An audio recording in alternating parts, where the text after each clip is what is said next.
आपण पुण्यात जाऊया। पुण्यातून आपले प्रतिनिधी चंद्रशेखर भांगे आपल्या सोबत जोडले जात आहेत। चंद्रशेखर, आपल्या सोबत रवींद्र धंगेकर आहेत, त्यांनी देखील आपला मतदानाचा हक्क बजावलेला आहे। पुण्यात कशी प्रकारची तयारी झालेली आहे आणि रवींद्र धंगेकर काय सांगतात? खरं तर रवींद्र धंगेकर यांनी त्यांच्या कुटुंबासह मतदानाचा हक्क बजावलेला आहे। रवींद्र धंगेकर आणि त्यांच्या पत्नी सध्या आपल्या समोर आहेत। त्यांचा मुलगा आणि पत्नी या दोघेही जण आता सध्या पुणे मनपाची निवडणूक लढवत आहेत। काय सांगाल, तुम्हाला या ठिकाणी काय कशा पद्धतीने या सगळ्या निवडणुकीचा अनुभव घेतला, आता मतदान केलात, काय विजयासाठी सांगा? छत्रपतींच्या पदस्पर्शाने पावन झालेल्या पुण्यनगरीमध्ये मतदान होतंय आणि शिवरायांचं बालपण आणि स्वराज्याची गुढी इथनंच उभारली गेली। त्यामुळे मला एक आनंद आहे की माझी पत्नी आणि माझा मुलगा ह्या मतदारसंघातून निवडणूक लढवतोय। त्यामुळे मला सगळ्यात आयुष्यातला मोठा आनंद असेल तर तो आज असेल।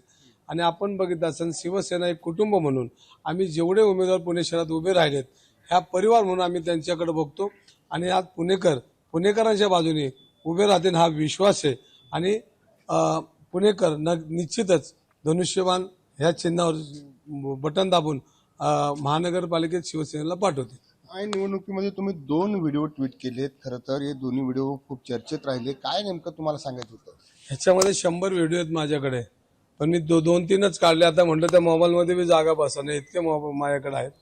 तर त्याच्यामध्ये पुणे शहर विद्येचं माहेरघर आहे। पुणे शहरामध्ये डान्स बार संस्कृती चालणार नाही, पब संस्कृती चालणार नाही। आणि त्यामुळे आम्ही कायम पुणे शहरावर जो आघात होत असेल, युवकांवर आघात होत असेल, ही संस्कृती मोडीत काढण्यासाठी आम्ही प्रयत्न करतो। आणि तुम्ही बघितलं गेली कित्येक वर्ष मग मी बोलतोय।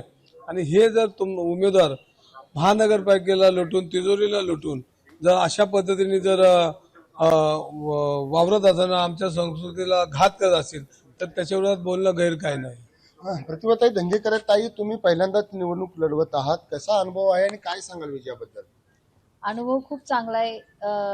धंगेकरांचं काम आहे गेली 35 वर्ष, लोकांनी भरभरून आशीर्वाद दिलेत आणि मला असा विश्वास आहे तुमच्या समोर जे उमेदवार आहेत त्यांच्या संदर्भात फार टीका लोकशाही मराठी ऐका, पहा, जागरूक रहा।